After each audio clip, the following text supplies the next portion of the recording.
Y hoy, para nosotros es un orgullo tener por primera vez acá en los estudios de turno a el señor Carlos Pinto, a cual le vamos a dar un gran aplauso.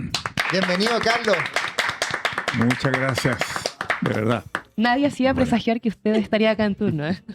Ni yo tampoco. Porque le ponen humo también, pero Porque hay humo. Porque hay humo. Hay un humo. clásico. Parece que los chicos de la sala técnica están haciendo cosas, Carlos, no sé qué sale humo. Bueno, no sé. No, Oye. les quiero anunciar que mandé a hacer a la China unas ampollas que se revientan y sale humo un poco para ganar algo de dinero con Sí, esto, ¿no? yo creo, porque yo Muy bien. creo que estás perdiendo harto Muy dinero. bien, dice Gerard. Sí, está perdiendo dinero. Hay Yo que las monetizar compraría. el humo. Hay que monetizar Yo el las humo. compraría. Oye, y Carlos viene también con una chillanense que se dice Claro, realmente, chillanense. de corazón, y productora, creadora de varios formatos también en la televisión, sobre todo en televisión nacional. Quiero que le demos un gran aplauso a Paula Ovalle, Gracias. productora ejecutiva de TVN, de formatos, y histórica dupla de Carlos Pinto en Mea Culpa y otros formatos. Un aplauso para Paula. Bienvenida. Muchas gracias. Gracias por la invitación. Gracias, Roberto. Un honor tener a tan grandes talentos primero desde la Sí. conducción y también desde la edición, producción y todo lo que hace posible que exista lo que ha existido en sus múltiples trabajos. Carlos, yo creo que hay toda una generación que te conoció entrando entre la niebla, investigando crímenes o apareciendo en el momento exacto en que sabíamos que venía la parte más oscura de la historia, pero pocos saben que antes de convertirte en el rostro del suspenso chileno, estabas cubriendo deportes en un inicio. Y no cualquier etapa, porque estamos hablando de mediados de los 80, cuando compartías equipo con verdaderas leyendas de la televisión deportiva chilena. De hecho, hay una fotografía que intentamos buscar, pero está en los media, que se volvió casi una reliquia de internet. Apareces tú muy joven junto a Sergio Livingstone, Pedro Carcuro, Michael Müller, Agustín Inostroza y varias figuras históricas de TVN. ¿Qué recuerdas de ese Carlos Pinto de 1985? Bueno, recuerdo un poco en realidad. No. Son gratos momentos porque hoy día me lustro un poco ya con tu recuerdo, me lustro un poco mi pasado, porque efectivamente llegué a TVN a hacer un programa deportivamente que iba los días sábados y que nadie veía. Pero yo lo veía porque trabajaba ahí. Competíamos con sábados gigantes, que era imposible hacerlo. Y de ahí nos trasladamos a la noche y me pidieron que inventara un esquema de programa y de ahí salió Zoom Deportivo.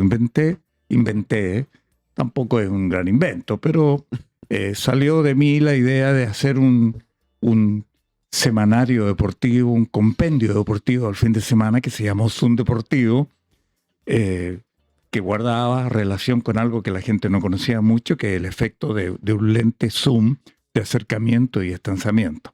Entonces yo pensaba como cineasta también que un zoom nos permitiría ir al fondo del cuento. Y me convertí en el primer editor del programa y tenía un espacio yo de reportaje donde, como un zoom, iba a la vida de los que fueron grandes personajes deportivos, que tuvieron su gloria y que probablemente, yo siempre teniendo una mirada un poco realista o neorealista, iba en búsqueda de qué aconteció con ese campeón, dónde estaba. Y ese campeón, de boxeo, por ejemplo, estaba trabajando en una fábrica de neumáticos, arreglando neumáticos pinchados, qué sé yo, que la gente nunca imaginaba que ese que tuvo su gloria terminaba haciendo cosas como esa, que es la vida finalmente, ¿no? Así que agradezco mucho ese recuerdo de mi etapa inicial con Zapito, como dices tú, Livingstone y grandes, eran todos grandes, todos muy conocidos, yo que aún los miro hacia arriba, por cierto. ¿Te acuerdas cuando, Iván Varas te pide pensar una propuesta de emergencia para los domingos? Sí, pues, esa no sé, ese es un deportivo. Iván Vara me dice a mí, ya, pues, tráete algo para el día lunes. Y yo era coleccionista de programas de revistas deportivas. Estaba el Gráfico de la Argentina y Revista Estadio en Chile. Y dije yo, esto habría que hacer. Y lo transformé en un programa e inmediatamente me compraron la idea y bueno, yo era el encargado de los reportajes, otro de analizar el deporte de fin de semana, teníamos hípica, teníamos de todo. Era realmente una revista deportiva muy entretenida. Lo único malo es que cerrábamos TVN, apagábamos la luz en TVN. Entonces el programa podía salir a las 11 de la noche, como habitualmente salió a la 1 de la mañana. Pero los amantes del deporte se quedaban a ver los goles y todo eso. No, y Carlos, y marcaste, creo, un precedente importante en ese tipo de reportajes. Te dirías que hasta el día de hoy los reportajes de deporte tienen un poco evocan un poco ese formato que creaste en los 80. Y yo a raíz de esta entrevista, tú sabes que yo soy un ratón de biblioteca archivo y me encanta revisarlo, pero me lo he revisitado y creo que hay unos toques, por ejemplo, de comedia siempre, o de ironía siempre, y de un toque intelectual que le querías ofrecer a un público deportivo que no generalmente recibía ese tipo de reportaje. Y también me tocó ver, no sé, le hacía reportaje a una chica que jugaba básquetbol en la selección de básquetbol y representaba algunos equipos, pero que en la noche era vedette. Y la relevás, yo decía el año 87, creo que era eso.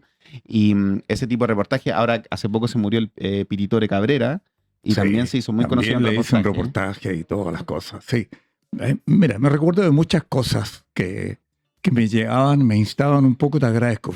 Realmente lo que estás diciendo, Roberto, es muy veraz, porque mi mirada no es aplaudir a las estrellas, sino ver dónde están esas estrellas o por qué se apagaron. Y siempre hay una razón, siempre. Entonces, el día sábado, como editor del programa, salía yo, tenía 3 horas de cámara para hacer un reportaje y había que calzar o calzar. No había posibilidad de llegar diciendo no encontré nada. Claro. Y como por ejemplo, salía el día sábado y me dedicaba al fútbol callejero, los días Sí. sábados que jugaban. Hay una nota, pero espectacular, del fútbol callejero también. Claro, yo me metía ahí y veía cómo llegaban los equipos a jugar a una cancha de tierra con su entrenador, con la gente excedida de peso, y que hacía ahí 2 o 3 ejercicios previos a entrar a la cancha, y me encontré con un ídolo interesantísimo, que era mi ídolo, porque yo veía a mi equipo los días sábados, y cuando yo pequeño, él era un tremendo goleador, y estaba jugando ahí en las canchas de tierra. Y entrevistarlo y ver cómo terminó peleando dentro del partido, era la esencia del fútbol de las calles. Ni siquiera era el fútbol amateur, sino era el fútbol ese sí, era amateur, digámoslo. Claro. Pero ver una estrella que juega los días sábados pagando la camiseta, había que pagarla. Y los camarines era el árbol más grueso que había, ahí detrás de eso se desvestían y se vestían. Y después la cerveza Eso. y el árbitro que le tiraban botellas y cosas, tomando con los jugadores ahí en el restaurante enfrente. Eso era magistral. Esa imagen de cuando toman, que lo vi el otro día, es increíble. Está, bueno, para los que quieran ver, está en TVN3 hoy en día. Esos capítulos de Zoom Deportivo es increíble porque se emitieron y creo que nunca más se repitieron. No, mira, perdona. Claro. Zapito y Livingston me decían, no tenemos reportaje, repitamos el fútbol de los barrios y veamos de nuevo ese programa. Y él decía, vamos a repetir esto. Lo repitió como 3 veces en mi presencia. A mí me encanta, porque eso sí que me identifica. Es una mirada distinta. Yo siempre miro donde la gente habitualmente no mira. Siempre ofrezco que la gente que vaya al centro levante su mirada y vea cómo hay calzones colgados, camisetas colgadas y calcetines colgados en pleno centro. Nadie se da cuenta. Estamos con Carlos Pinto esta mañana, es un honor, pero también estamos con Paulo Valle Salinas, que quiero decirte la persona que para mí es un honor tenerte porque yo he seguido tu nombre viéndolo en las producciones de tanta ficción, es jefa de área de proyectos también en TVN. Y bueno, tú eres una especie de, voy a ocupar un concepto que se ocupa mucho en la gente que es crítica de cine, de series, que eres una showrunner en el fondo, de todo esto que fue Mea Culpa, lo que fue también tantos proyectos que hiciste en el canal del Estado. Quiero ir a eso, quiero ir al trabajo de productora ejecutiva, cómo fue trabajar con Carlos y que pasemos a la gran obra que hasta el día de hoy la gente... A veces, ¿qué quiero ver? Voy a ponerme a culpa. ¿Qué quiero ver? El día menos pensado está en YouTube, así que es fácil de buscarlo. Y lo ven. Paula, ¿cómo fue esto en esta ya dilatada trayectoria que tienes? ¿Cuántos son? ¿25 años? 25, 26 años ya en televisión. Y siempre en TVN. He visto varios procesos de TVN, desde la época dorada hasta hoy, digamos. Y ha sido muy bonito. O sea, yo trabajé 16 años en el matinal, empecé como periodista, terminé siendo la productora ejecutiva, después me fui a entretención. Y en este proceso, bueno, yo cuando estaba en el matinal me dediqué mucho al mundo del mundo policial y judicial, hice investigación periodística, hacía reportaje y me metí mucho en el mundo policial. Y producto de ese know-how es que uno de mis jefes, José Edwards, siempre me voy a acordar, me llama y me dice, ¿te gustaría revivir Mea Culpa con Carlos Pinto? Y yo quedé, pero para atrás, porque yo era de las que veía Mea Culpa en mi casa y era la que veía los créditos para ver cuántos periodistas habían en el equipo, para ver algún día voy a estar en ese equipo. O sea, Yo hago lo mismo que tú y por eso te conozco, porque veía tu nombre. veía los créditos y decía, yo quiero estar ahí. ¿Cuántos periodistas necesita este equipo? Y que de repente me presenten a Carlos Pinto, que es un tremendo realizador, para mí el mejor contador de historias de Chile, básicamente, y aprender de él y que él respetara mi trabajo. O sea, hemos logrado una química en estos años, nos conocemos desde el 2020 más o menos, espectacular. O sea, conocer las cárceles juntos, yo conocí las cárceles desde antes, pero con Carlos ir juntos, ver cómo funciona el tema de Estamos viendo algunas fotos de producción. de los Ahí dos estábamos en la personas. cárcel. Ahí En estamos plena pandemia. en plena pandemia conversando cómo hacer la entrevista con el reo que nos iban a traer probablemente, no me acuerdo cuál iba a ser. Ese es un espacio donde nosotros hacemos la entrevista, así de pequeño. Y conocer un poco cómo funcionaba el mundo de Mea Culpa, del día menos pensado, trabajar con un hombre que parte desde el guión, termina escribiendo el guión en el mismo set, hace la locución, hace la animación, o sea, es como el señor Corales de la televisión chilena. Es muy interesante ver ese proceso y unirme a ese proceso y el que respetara mi participación en él ha sido muy bonito, de verdad.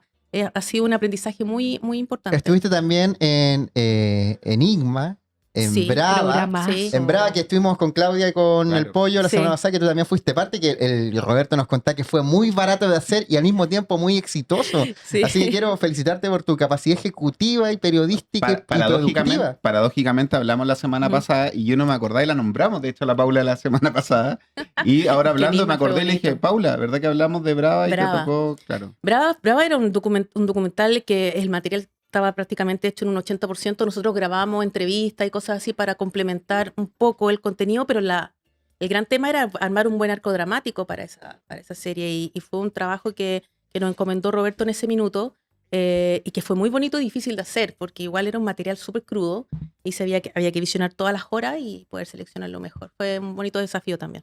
Antes de que existiera Mea Culpa, Carlos, antes de convertirte en la voz más reconocible de la crónica policial chilena, bajo mi perspectiva, te encuentro increíble, hubo un momento bien particular que cambió absolutamente todo, tengo entendido.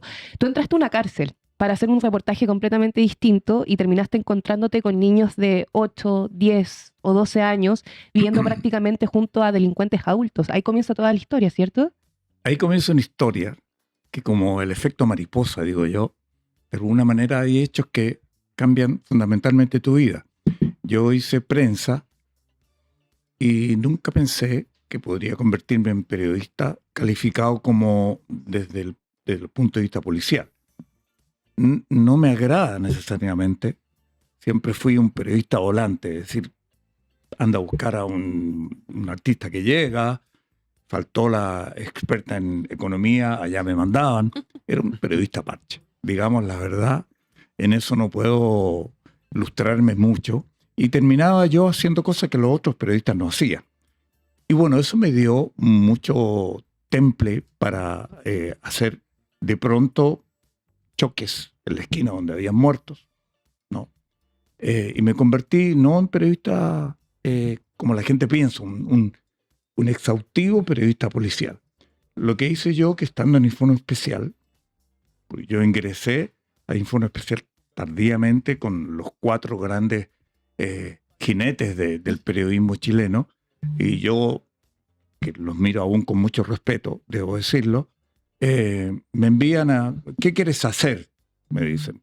Y fui y dije, yo voy a ir a una cárcel. Nunca he ido, voy a aprovechar de ir con cámara. Y fui a la cárcel de Puente Alto, Geraldine, a la cárcel de Puente Alto. Y mientras hacía nota, yo viendo, extasiado, cómo funciona la cárcel por dentro, porque estas imágenes fueron muy potentes, me di cuenta que habían chicos de 10 y 12 años pululando por ahí. Y los grabé.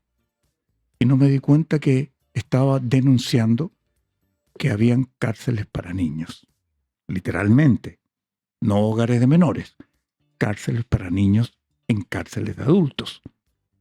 Se juntaban en algunos momentos. Muy tóxico era eso.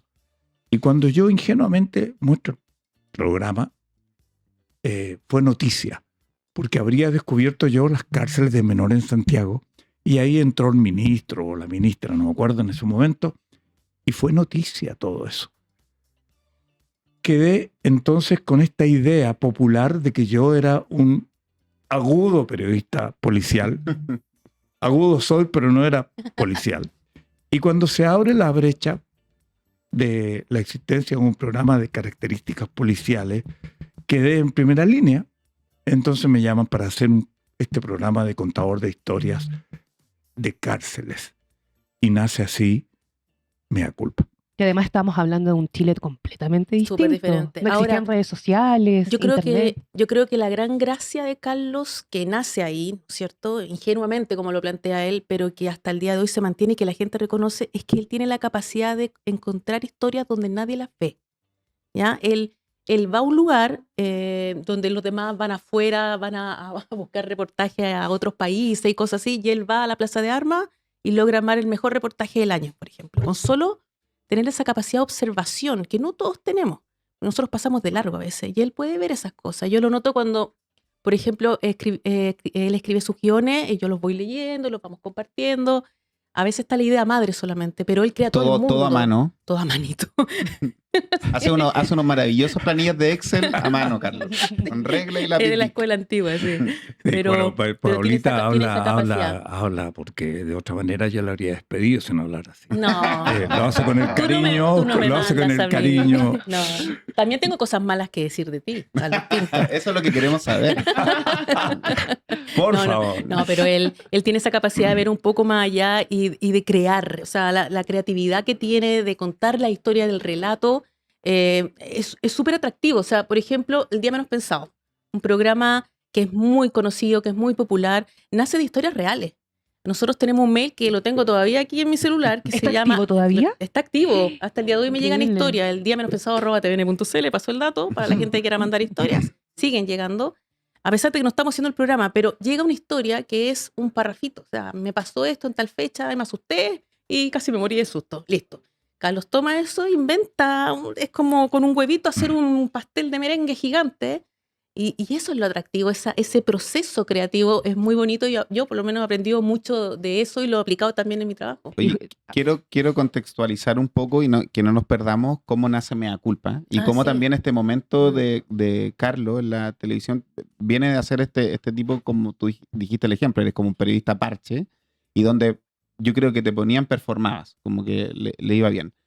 Pero hay un minuto, de hecho hiciste esta cámara indiscreta, hay una cámara indiscreta icónica y famosa de Luis Miguel. Inolvidables para mí. Inolvidable. Para mí, mira, yo digo las Cuéntanos un cámaras poco- indiscretas, inolvidables para mí, porque eso muestra un poco mi...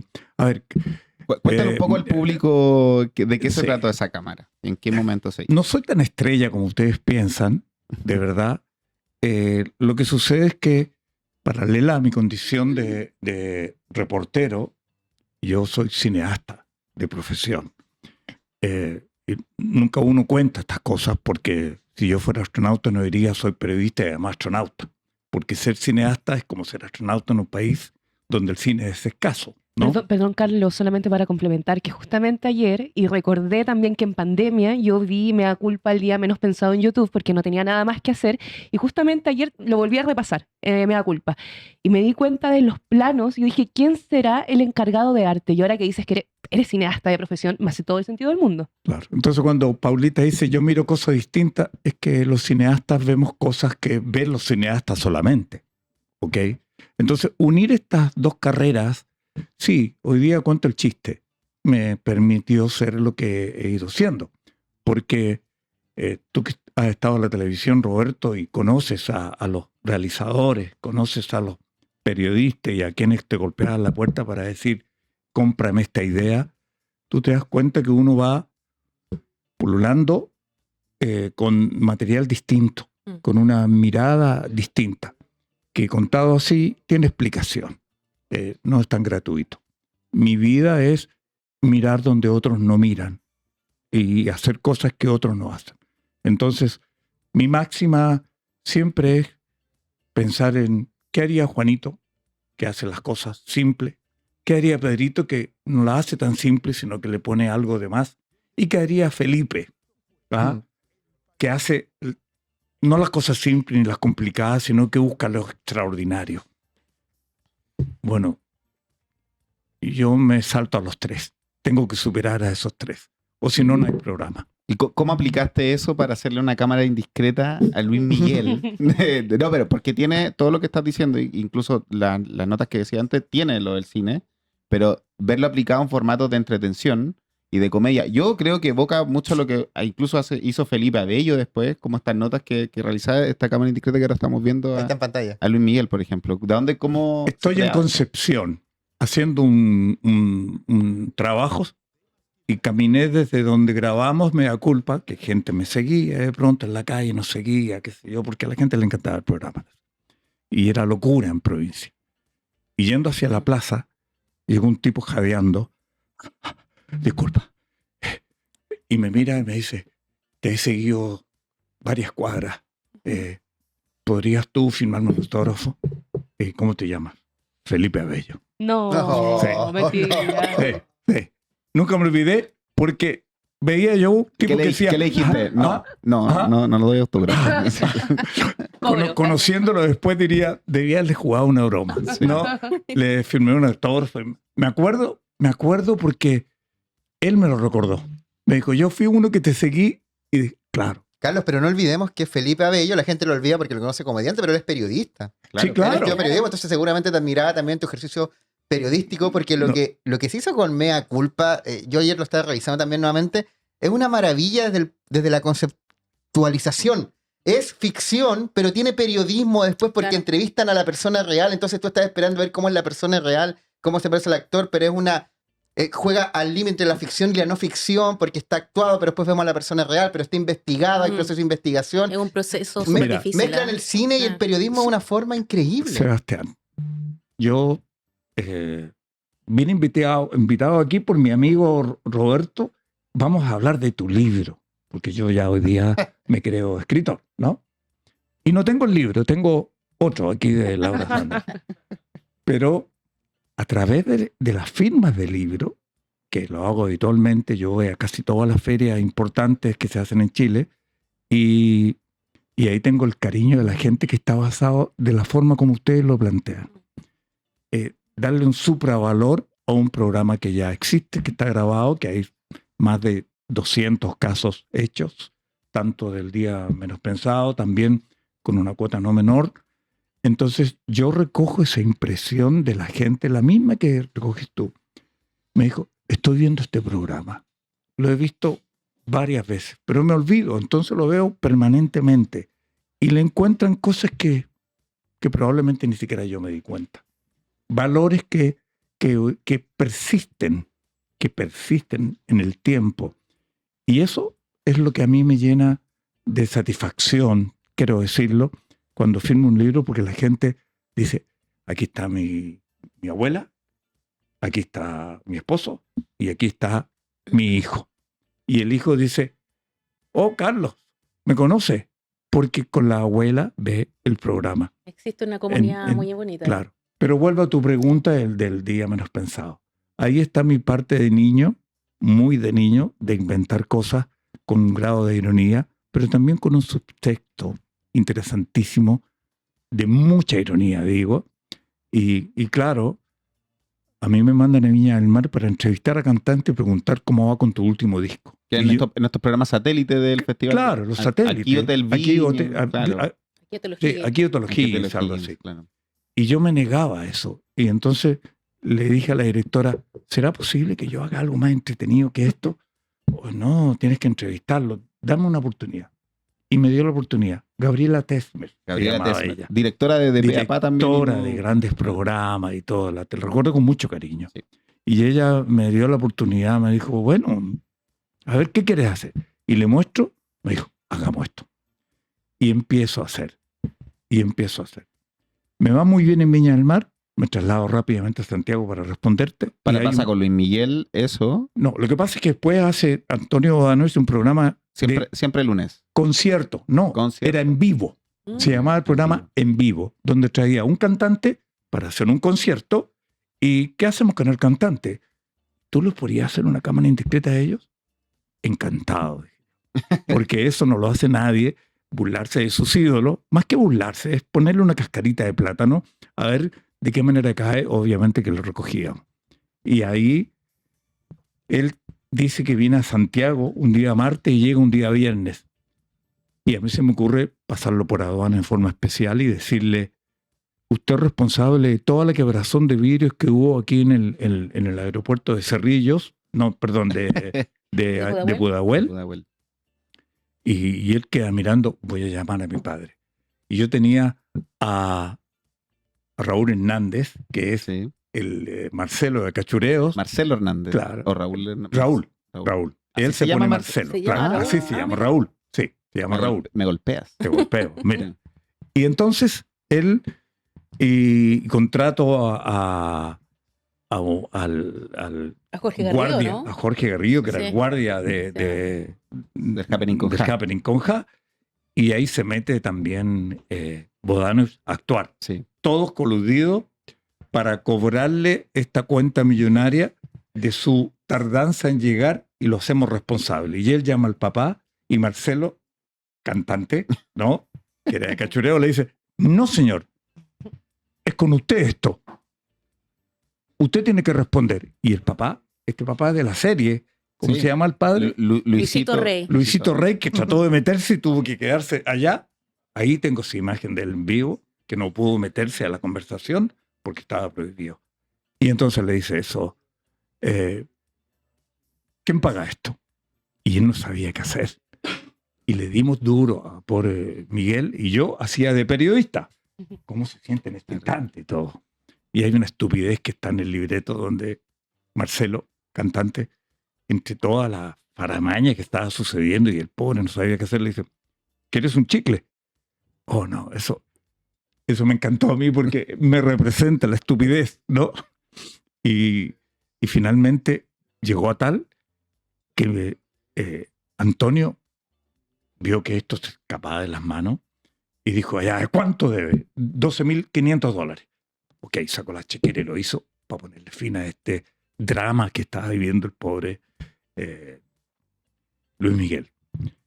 Y Luis Miguel, cuando aparece esto en pantalla, porque esta historia la dimos en la mitad en estos momentos de descanso del concierto, se van a comerciales y el tipo no quería salir porque se sintió muy burlado, ¿no? Eran cortitos de buena. genio, se Él sabe. Era él cortito. se enteró ahí Él se de que entera había ahí. sido toda una broma lo del aeropuerto. Se entera ahí, claro. Le dice, ¿cómo fue tu llegada? Un poco complicada, dice él. Me pidieron a mí responder por esto. A ver, veamos esa nota. Y él mira quién qué la tiene atroz. grabada. Y bueno, yo creo que me andaba buscando para odiarme, para joderme la pita. Pero fue memorable. Y yo creo que él la recuerda dónde está. Cómo la recuerda el Puma, cómo la recuerda... Todos los cantantes que tú me digas pasaron por esa parte.